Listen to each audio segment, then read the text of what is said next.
This morning I was reading Psalm 68 and a couple different things struck me. First, in verse 4 it says, "Sing to God, sing praises to his name, lift up a song to him who rides through the deserts. His name is the Lord, exult before him." And then verse 5, "Father of the fatherless and protector of widows is God in his holy habitation. God settles the solitary in a home, he leads out the prisoners to prosperity, but the rebellious dwell in a parched land." This picture is very vivid of God going out to the desert, a dry place where there is no growth so far. I think this is pretty cool when you consider how he is going and he is seeking out those whose lives are spiritually dead. He's not seeking out those people who already have it all together or already are seeking him as he would like them to. He's seeking out the lost sheep. He's seeking out those who are enslaved to sin and those who need to hear the gospel and the freedom it brings. He rides through the desert seeking out the fatherless, seeking out the widows, seeking out those who are suffering to try to draw them into his kingdom.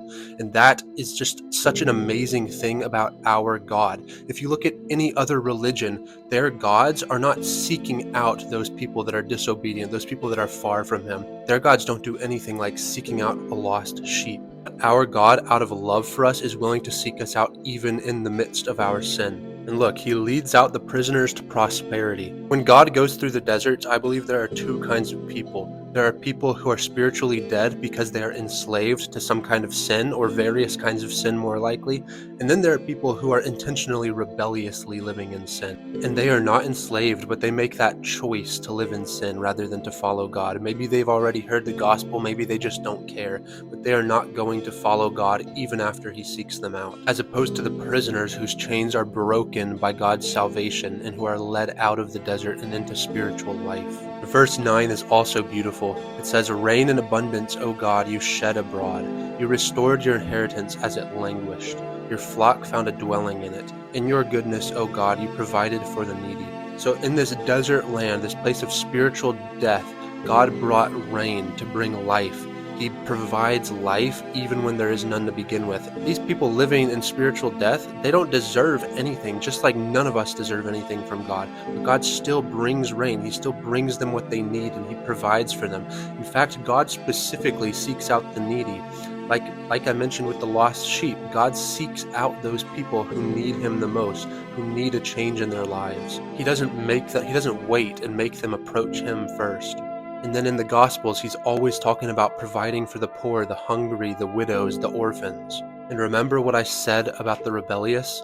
Even those people God does not give up on. In verse 18, it says, "You ascended on high, leading a host of captives in your train and receiving gifts among men, even among the rebellious, that the Lord God may dwell there." God makes himself known even among those rebellious people, even among those people that continue to try to run away from him, to try to do life their own way.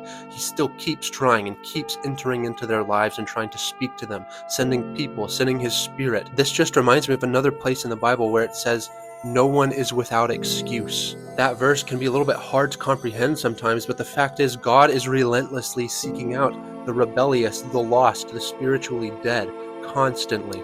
So if you go through an entire life and you do not end up meeting Jesus and following him or repenting and turning to him ever, you don't have an excuse. I want to end on this, verse 19. "Blessed be the Lord who daily bears us up.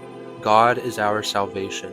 God, every day, for every single one of us, bears us up. He is supporting all of us in the ways that we need. We might not get everything that we want, but God is providing for our needs, and he longs for us to glorify him with our lives. And a part of glorifying him means living in joy, peace, and love. Who doesn't want that? If you follow God genuinely and you try to coincide with his will for you, you will experience those things in your life, no matter the outside circumstances. Have a blessed day.